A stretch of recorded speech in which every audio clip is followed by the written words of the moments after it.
ऐसा साथी साडा जिहड़ा कि लोकां दे दिलां 'च भी बसिया होया सी ते लोकां दे कंमां नूं करन लई हमेशा तत्पर रहिंदा सी, वो साडे तो विछड़ गया। लुधियाना पश्चिमी तो आम आदमी पार्टी के परिवार के मैंबर गुरप्रीत गोगी जी उस दुनिया च नहीं रहे।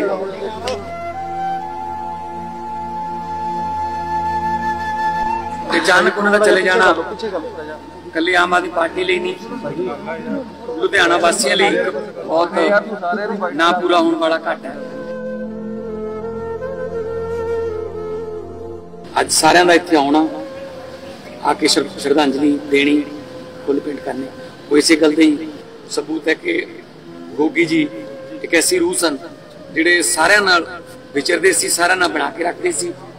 अचानक इस तरह देखो जाना हरेक ने, पर वक्त तो पहला चले जाना यदा बहुत दुख हुंदा है और हमेशा साडे दिलां च वो वसदे रहंदे।